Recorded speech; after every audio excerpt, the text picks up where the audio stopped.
Halo guys, saya Jun dan ini laporan dari saya setelah saya mengunjungi Museum Fathahillah. Sebelum laporan yang dimulai, apa itu Museum Fathahillah? Museum Fathahillah adalah sebuah museum yang terletak di Kota Tua, Jakarta Barat.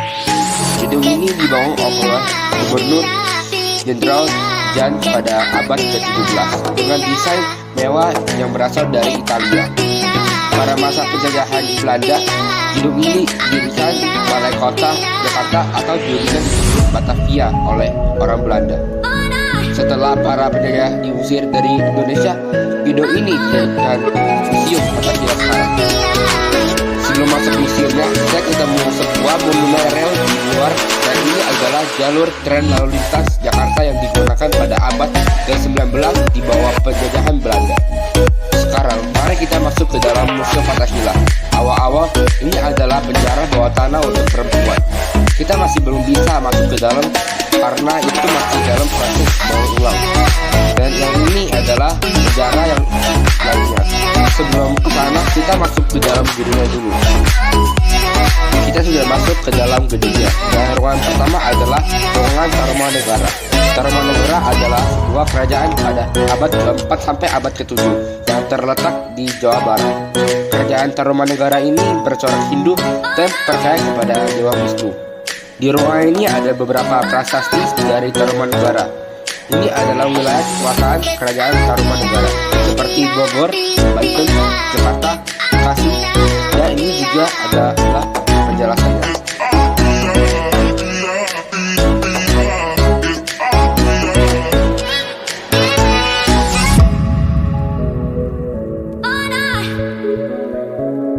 Yang pertama ini adalah prasasti Tugu yang asli ketemu di Jakarta. Di atas ada tulisan aksara Pallawa yang menceritakan berbentuknya Sungai Candrabaga dan Sungai Bagasati. Sungai Bagasati ini akhirnya menjadi sebuah nama daerah yaitu Bekasi. Dua sungai ini dibentuk oleh Tarumanegara untuk mencegah banjir bandang saat musim kemarau.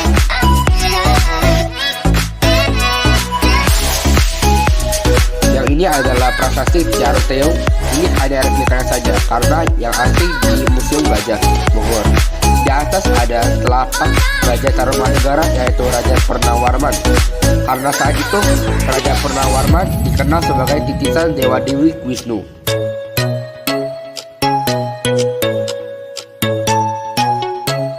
Yang ini adalah prasasti Kebun Kopi, dan ini juga replika saja karena yang asli di Museum Gajah.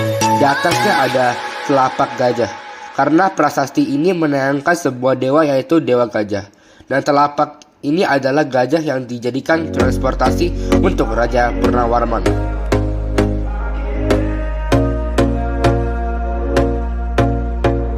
Yang di atas adalah ruangan Diponegoro, yang dimana Pangeran Diponegoro bertahan di gedung ini selama 26 hari. Dan sebelum diasingkan ke Makassar, beliau ditaruh di penjara itu.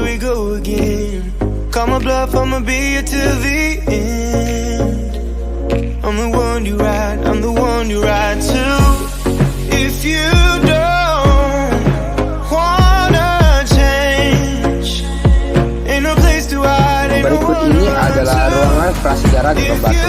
Ini semua adalah cara orang Batu itu untuk bertahan hidup.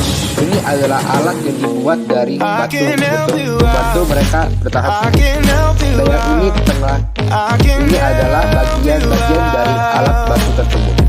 Dan ini adalah gambar inspirasi untuk kehidupan warga di Batu.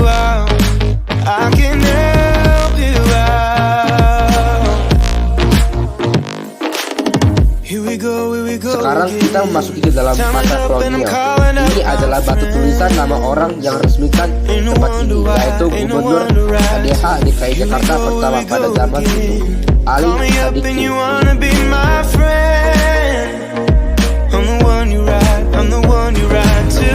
Ini adalah tangga untuk naik ke lantai 2. Ini masih tangga original dari negara tahun lalu yang dibuat dengan kayu jati. Di pinggirnya juga ada gambaran budaya Jepang dengan warna emas dan merah.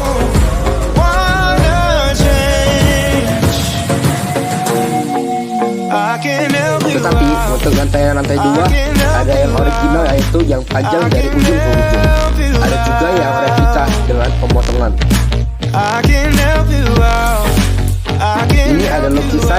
bareng-bareng dan dipakai sehari-hari pada zaman dulu.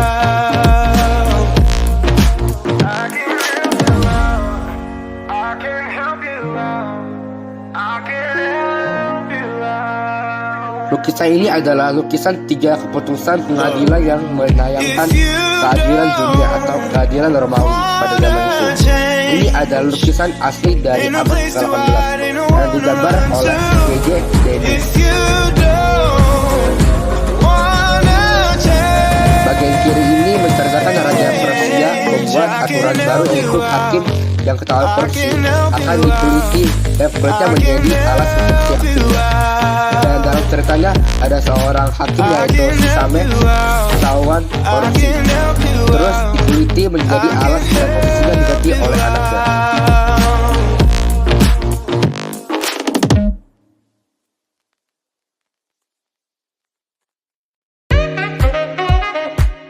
Yang tengah ini menceritakan ada 2 anak yang lahir pada hari yang sama, dan salah satunya mati. Kedua ibu merebut satu anaknya lagi, dan Raja Salomo membantu mencari ibu yang asli dari anak itu dengan cara menyuruh orang membelah bayinya. Kedua ibunya memiliki penampilan yang berbeda ketika mendengar itu, dan akhirnya ketemu ibu yang aslinya.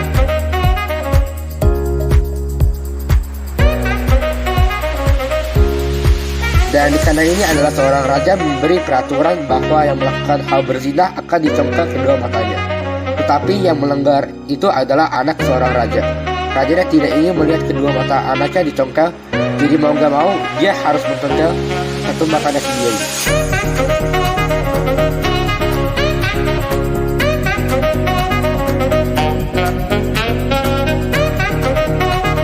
Ini adalah ruang untuk peninggi Belanda untuk menyaksikan eksekusi mati untuk hiburan mereka sendiri. Di depan persis jendelanya adalah tempat untuk eksekusi mati untuk para pertahan atau orang yang melanggar aturan. Eksekusi matinya akan dilakukan menggunakan pedang keadilan dengan cara kepalanya dipengkal. Nanti kita bisa lihat pedang keadilannya. Di atas gedung ini ada sebuah menara yang ada sebuah lonceng, yaitu lonceng kematian. Dimana jika ada yang dieksekusi mati, lonceng itu akan berbunyi 3 kali, dan orang Batavia dan orang Belanda akan berkumpul di tempat itu untuk menyaksikan. I don't deny there's some strange evolutionary process going on, but mankind won't be destroyed. The fact Dan ini adalah mata uang pas masa penjajahan. is evidence of that. Selanjutnya di ruangan ini ada sebuah meja yang namanya meja keadilan, dan sampingnya ada lemari buku. Para peninggi Belanda atau hakimnya akan mengadakan persidangan untuk para pertahanan Indonesia yang ada di penjara, dan kemenangan itu dieksekusi mati daripada dibebaskan. Lantai 2 ini tidak boleh didatangi oleh orang Indonesia siapapun. Jadi di tempat ini tidak ada pembelaan sama sekali, dan hanya hakim Belanda saja. Dan di sini ada tulisan sejarah dari gedung balai kota ini, ada masa itu, seperti deskripsi gedung, pemanfaatan gedung, dan bermacam-macam. Jadi gambar ini adalah gubernur jenderal yang menguasai Batavia pada abad ke-17 yang bernama Petrus. Dia dinyatakan sebagai koruptor yang sangat kejam. Ini ada sketsa ruangan, meja, dan juga lemari buku. Ini adalah pengaruhnya VOC kepada sejarah Indonesia dan gedung-gedung pemerintah yang dibawa oleh VOC.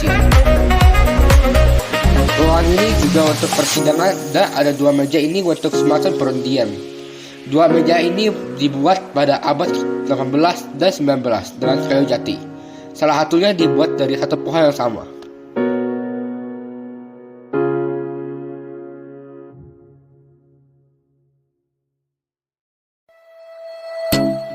Ini adalah sketsa ruangan dengan struktur indah, dan yang diangkat adalah Dewi Perang atau namanya Dewi Athena. Ini adalah dewi yang dipercayai oleh orang Belanda. Tapi ketika Jepang mengusirkan Belanda, banyak karya seperti ini dihancurkan oleh Jepang. Sekarang ini adalah ruangan budaya Betawi. Sebenarnya orang yang paling awal di Batavia bukan Betawi, tapi adalah orang Bugis. Dan Betawi itu gabungan antara banyak suku seperti suku Banda, Bugis, Lore, dan lain-lainnya yang sudah lama di Batavia. Ini adalah perhiasan pengganti tradisional yang ada di budaya Betawi.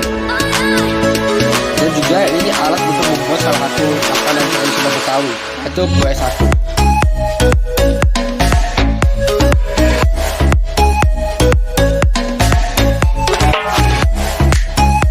Ini adalah pedang keadilannya, dan di sini juga ada sejarah kedatangan penjajahan Eropa.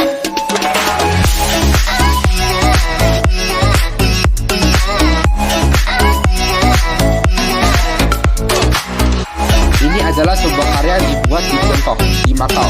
Dibuat dengan kayu jati, dengan bentuk kepala naga di tengah dan dua kepala baru di samping.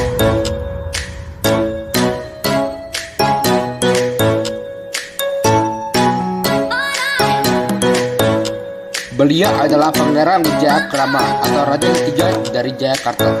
Setelah Raja pertama yaitu Fatahillah berhasil mengusir bangsa Portugis dan menggantikan nama kotanya menjadi Jayakarta. Dialah yang menjadi kelanjutan suksesi kepemimpinan kedua raja sebelumnya.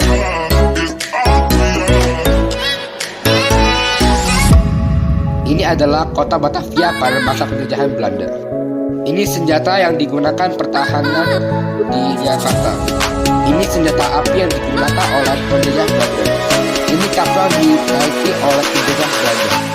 Sebelum kita menuju ke penjara para pertahanan, saya ketemu sebuah papan yang berisi dengan perjalanan sejarah Indonesia. Lihat dulu. Dan inilah penjara untuk para pertahanan di Indonesia. Tinggi penjaranya kurang lebih semeteran, sampai kita harus menunggu untuk masuknya.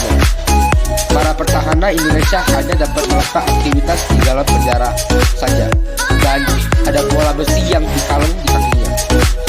Kalau penjara perempuan lebih pendek lagi.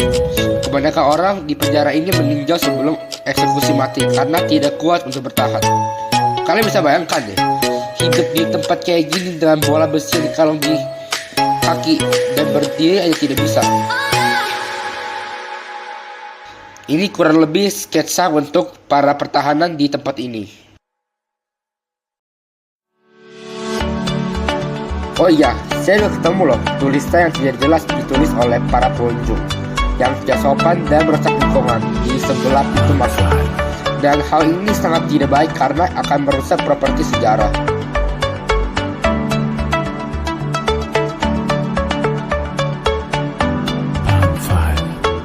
Dan sampai sini itu aja laporan dari saya dan terima kasih telah menontonnya. Bye bye.